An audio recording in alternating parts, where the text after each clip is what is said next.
Now at 6, this is Fox 61, Connecticut's news station.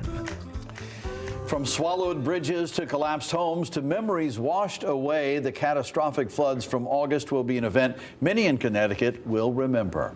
Good evening and thanks for joining us for the Fox 61 News at 6. I'm Brent Harden. And I'm Sarah Sanchez. In the town of Oxford, the Park Bridge is back open tonight. This was the bridge destroyed during the last year deadly flooding. Fox 61's Alicia Hercules was at the ribbon cutting ceremony and tells us more about what this means for the town. This bridge looks much different than it did just 7 months ago, after a flood turned this bridge into nothing more than a hole, making it difficult for residents to get to and from their homes. We're done.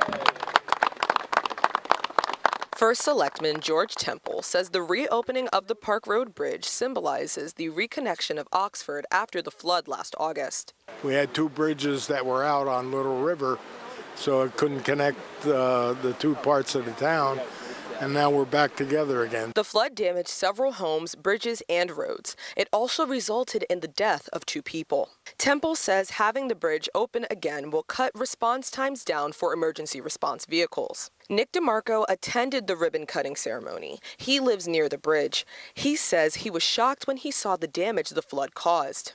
Pretty wild just seeing the destruction that you don't think that water can do stuff like that, but it can. It's powerful.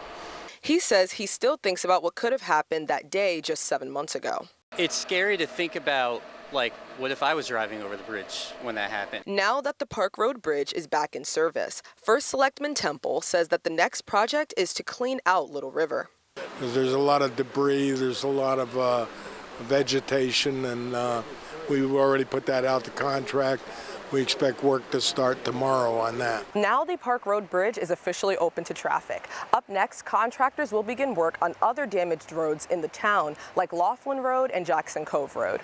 In Oxford, Alicia Hercules, Fox 61.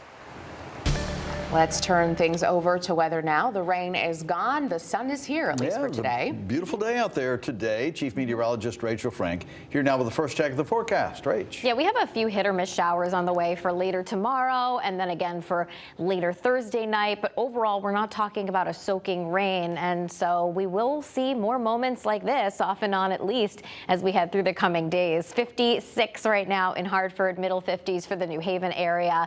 And the satellite and radar is quiet here close to home, so no weather issues out there this evening. Right now 52 degrees in Waterbury, but we're in the upper 40s for Groton, where a sea breeze has kicked in. Overnight lows will be dipping back into the 30s as we head towards daybreak tomorrow. That's where we're going to start, and I do think we'll see a fair amount of sunshine to begin the day, but we will see increasing clouds around lunchtime, and there will be that chance for a spotty rain shower, and yes, maybe even a wet snowflake or two that tries to mix in. Clearly, with temperatures like this here at the ground, that's not going to stick or cause any issues for us out on the roads. But there's just enough cold air above our heads that it wouldn't be out of the question for you to see one trying to mix in with that rain. Then we'll see some late clearing. Looks like lots of sunshine for your Thursday and Friday. This could be just the beginning of a warming trend. This weekend, we go from warm to wet. We'll explain your full forecast coming up.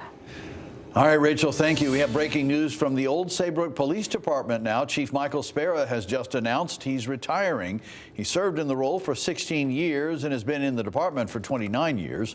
This comes after town officials investigated why the department struggled to keep its officers. The complaints centered around Police Chief Spera and pointed to numerous concerns like excessive forced overtime, officers having a difficult time taking leave, and verbal abuse. Chief Spera says he will formally retire in September. The Old Saybrook Board of Selectmen and Police Commission will now launch a search for his successor. And now at 6, a Fox 61 exclusive. Wallingford parents tell us their children are being targeted by offensive graffiti. They say someone spray painted racial slurs and derogatory words inside an abandoned building not too far from where their children go to school. Fox 61's Jamel Johnson's in Wallingford tonight with their story. Sometimes graffiti can display art or personal messages. Other times, it can include hate speech like racial slurs and derogatory terms aimed at someone in particular. 50 South Main Street is an abandoned building in downtown Wallingford.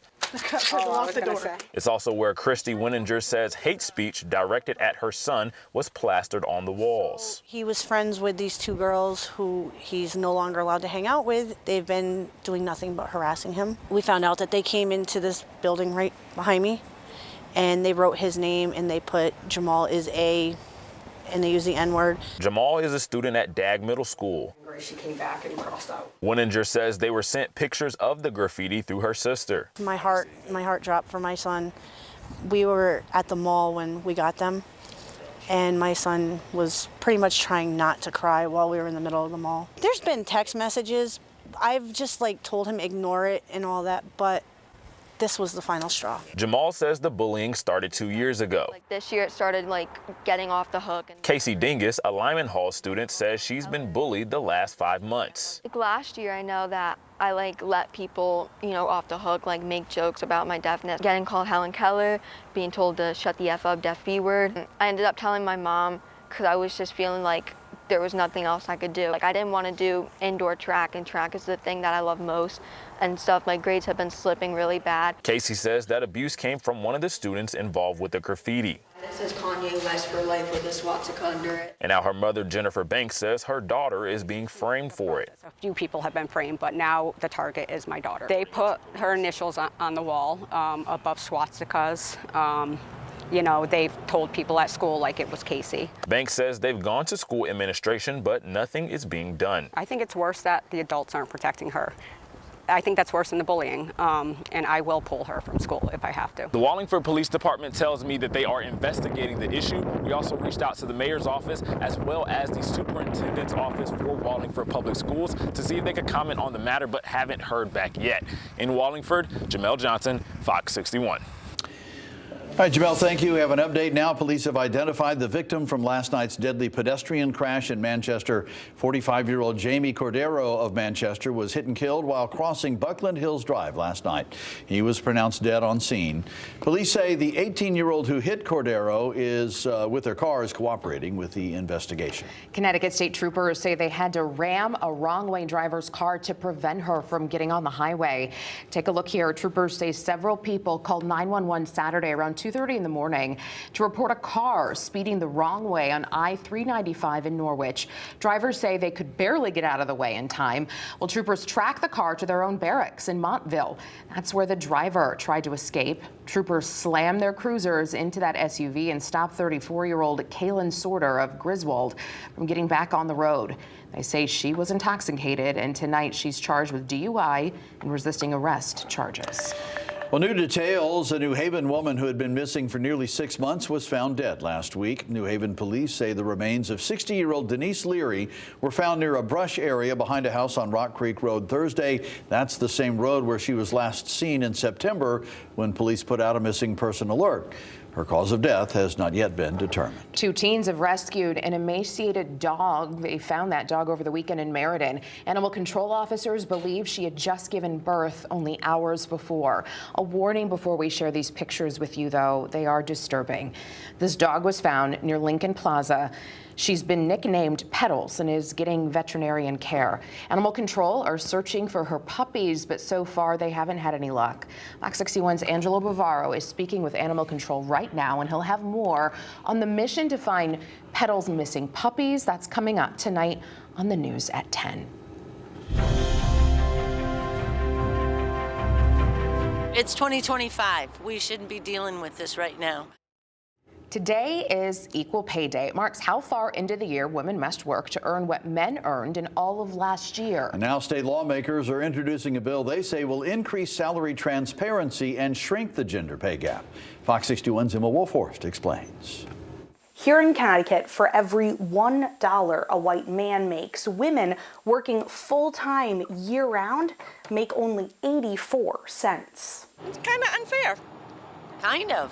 Very unfair. Anna and Julie never heard of Equal Pay Day. There's no reason, especially in the corporate world, that women shouldn't have equal pay as men, especially if they're as qualified. March 25th, 2025, women's yearly earnings caught up to what men earned in 2024.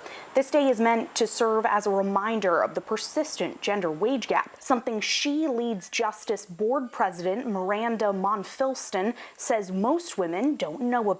I certainly did not advocate or know how much I should be advocating and hadn't thought about how much I might earn, right, compared to my counterparts. But it is a lot of money over a lifetime that we're losing. The gender pay gap widens even more for women of color. Monfilston says in Connecticut, Black women would need to work until they are 90 years old to catch up to the career earnings of white men at age 60. For Native women, that age increases to 95 and further to 103 for Latinas. Black women nationally losing the equivalent of almost $1 million in earnings. In Connecticut, the loss is even greater. Being paid less has immediate consequences for women and our families. I already earned it, so I deserve to be paid my whole dollar. That's why state lawmakers like Senator Sujata Gadkar-Wilcox are pushing for legislation to require salary ranges be included in all job postings. Currently, employers only have to give salary information when offering a job or if asked. Enter into salary negotiations on a more even playing field. Women agree a law like this would help. They post jobs, but they never put how much are they going to pay, because sometimes they want to know, okay, if it's a girl or it's a woman or a guy, we're going to pay totally different. And then sometimes even when you qualify, you have the qualifications, they don't even want to pay you like what you deserve. But Julie believes more should be done. If you're given a range, that doesn't mean that someone doesn't have the discretion to shoot on the lower end of that range for a female and the higher end of that range for a male. So I don't think there's an immediate solution, but every little step that helps certainly helps. A similar salary transparency bill was introduced in 2023, but never made it through the legislature. This session's bill has already advanced out of the Labor Committee, and lawmakers tell me they're confident it will pass. Reporting in Hartford, Emma Wolforst, Fox 61. Breaking news in Hartford tonight. State police say they have taken 2 people into custody related to a road rage incident and a shooting. This happened just before 5 tonight at a gas station on Weston Road. We're told the victim is injured with non-life-threatening injuries from that shooting. We're working to get more information and we'll update you as soon as we can.